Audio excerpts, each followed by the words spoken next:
তো দেখো ফ্রিজটা আমি সুন্দর করে মুছে ক্লিন করে দিয়েছি একেবারে। এই যে জিনিসগুলো গুছিয়ে আবার রেখে দিয়েছি, যেখানে যা ছিল সমস্তটা কিন্তু গুছিয়ে আবার রেখে দিয়েছি। এই যে দেখো ডিপ ফ্রিজটার মধ্যেও দেখো পুরো পরিষ্কার। এই যে আমাদের ফ্রিজটা কিন্তু একটু পুরনো ফ্রিজ, তোমরা কিছু মনে করো না, ভাবতে পারো যে এরকম ক্লিন কি করে হয়, এরকম দেখা যাচ্ছে, কিন্তু না, ওগুলো অনেক চেষ্টা করলে ওঠানো যায় না।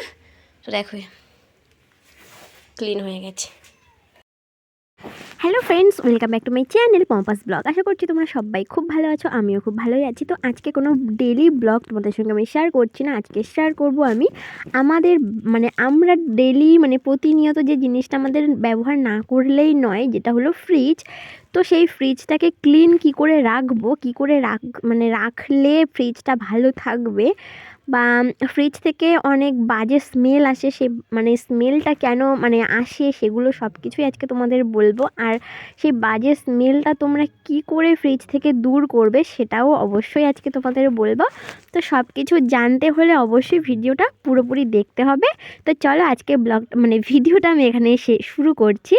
তো চলো ফ্রিজটা আমি কি করে ডিপ ক্লিন করছি সবটাই তোমাদের সঙ্গে শেয়ার করছি, দেখতে থাকো। তো তার আগে দেখো, ফ্রিজটা ক্লিন করার আগে ফ্রিজের মধ্যে যাবতীয় যা থাকে সেগুলো সব আগে বার করে নেব, ঠিক আছে? তো দেখো যা যা ছিল আর কি, সব কিছুই আমরা বার করে নিচ্ছি। আর সত্যি কথা বলতে আমরা ফ্রিজটা সেইভাবে ব্যবহার করি না, কারণ কি বলতো, শীতের সময় এখন সেইভাবে ফ্রিজটা ব্যবহার করছি না, কিন্তু তাও টুকটাক যা ব্যবহার করি। ফ্রিজ থেকে তো একটা বাজে স্মেল আসে, তোমরা সবাই জানো, সবার ফ্রিজ থেকেই বাজে স্মেলটা কি বলো তো, অনেক রকমের জিনিস ফ্রিজের ভেতরে থাকে, তো সেই জন্য একটা সব কিছু মিলেমিশে একটা বাজে স্মেল ফ্রিজে তৈরি হয়। তো সেই সব কিছু কী করে দূর হবে, তো সবটাই তোমাদের সঙ্গে আজকে শেয়ার করছি, দেখতে থাকো।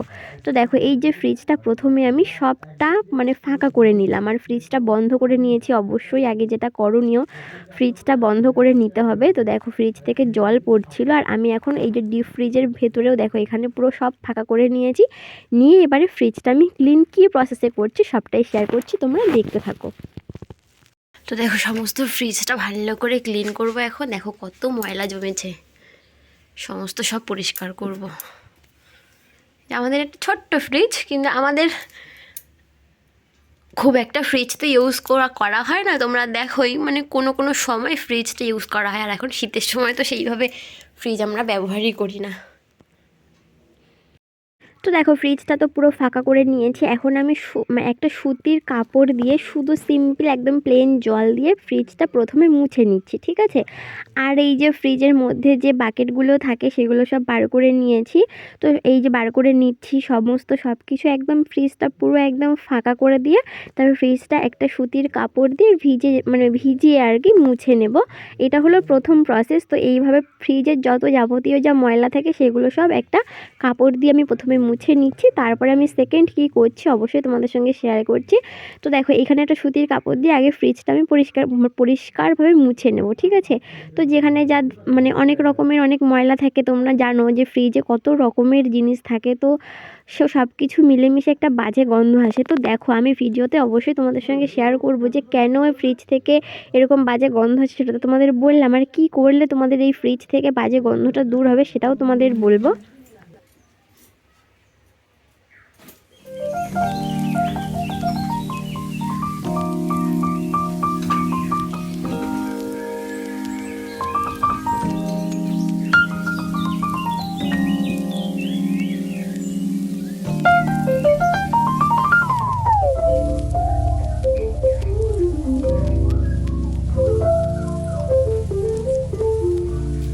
দেখো প্রথমে শুধু জল দিয়ে আমি ফ্রিজটার ময়লাটা আগে ধুয়ে নিলাম, ভালো করে মুছে নিলাম একটা কাপড়ের সাহায্যে, সুতির একটা কাপড়ের সাহায্যে পুরো ফ্রিজটা পরিষ্কার জল দিয়ে মুছে নিলাম। এখন আবার নেক্সট কিভাবে আমি ক্লিন করছি সেটা কিন্তু তোমাদের সঙ্গে শেয়ার করব, দেখতে থাকো।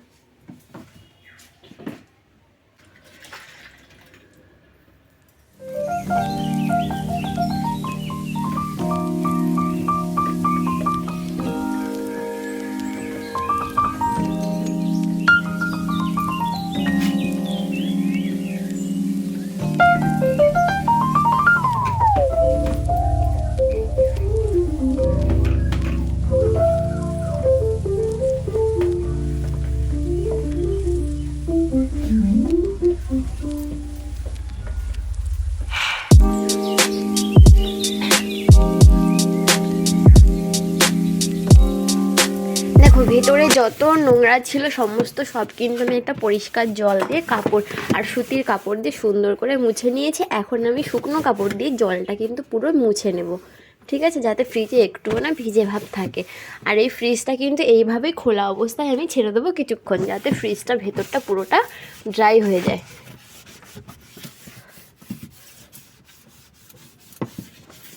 আমাদের এটা অনেকটা পুরনো ফ্রিজ, তো ওই জন্য দেখো এই যে জংয়ের দাগগুলো কিন্তু এগুলো কিন্তু ওঠে না এখন আর, ঠিক আছে। হয়ে গেছে। আর আমি এখন আবার একটা মগে পরিষ্কার জল নিয়ে নিয়েছি আর নেবো একটু সার্ফ, ঠিক আছে।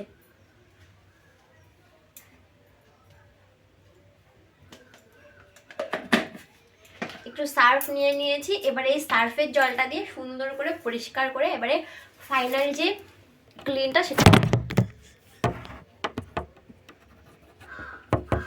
ফাইনাল ক্লিনটা কিন্তু আমি করব, ঠিক আছে। তোমরা চাইলে একটু পাতিলেবুর রস দিয়েও করতে পারো। এই সার্ফের জলের মধ্যে একটু পাতিলেবুর রস দিয়ে দেবে, খুব ভালো হয়। আমার কাছে পাতিলেবুটা অ্যাভেলেবেল নেই, তাই জন্য আমি পাতিলেবুর রসটা দিতে পারছি না।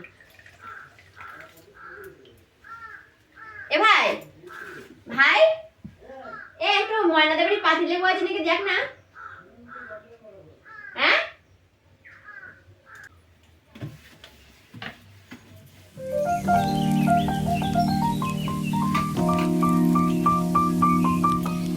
এ ভাই ভাই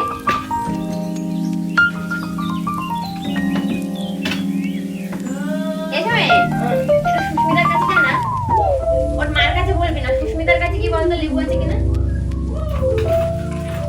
সুস্মিতা ঘরে আছে, যা।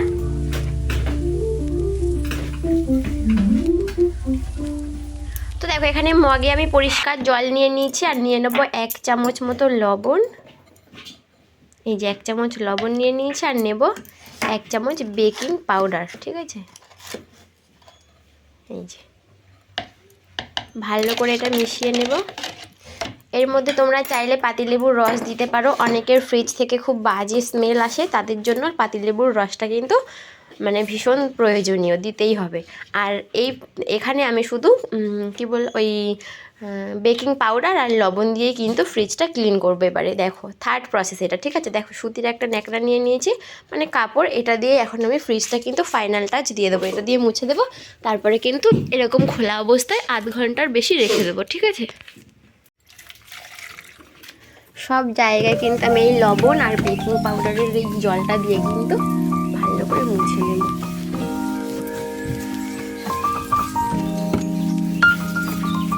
এটাতে কিন্তু বাজের যে স্মেলটা আসে সেটা কিন্তু চলে যায়। পাতিলেবুর রসটা আমি স্কিপ করলাম, তোমরা কিন্তু চাইলে দিতে পারো।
আর এবারে ফ্রিজটা কিন্তু আমি এরকম খোলা অবস্থাতেই রেখে দেবো। পুরো দেখো সুন্দর ক্লিন হয়ে গেছে। এই যে এরকম খোলা অবস্থাতেই কিন্তু আমি প্রায় আধ ঘন্টা মতো রেখে দেবো। এই যে জল জলে ভাবটা আছে এটা কিন্তু পুরো শুকিয়ে যাবে, তারপরে আমি ফ্রিজটার মধ্যে সব। তো দেখো ফ্রিজটা আমি সুন্দর করে মুছে ক্লিন করে দিয়েছি একেবারে। এই যে জিনিসগুলো গুছিয়ে আবার রেখে দিয়েছি, যেখানে যা ছিল সমস্তটা কিন্তু গুছিয়ে আবার রেখে দিয়েছি। এই যে দেখো ডিপ ফ্রিজটার মধ্যেও দেখো পুরো পরিষ্কার। এই যে আমাদের ফ্রিজটা কিন্তু একটু পুরনো ফ্রিজ, তোমরা কিছু মনে করো না, ভাবতে পারো যে এরকম ক্লিন কি করে হয়, এরকম দেখা যাচ্ছে, কিন্তু না, ওগুলো অনেক চেষ্টা করলে ওঠানো যায় না। তো দেখো ক্লিন হয়ে গেছে।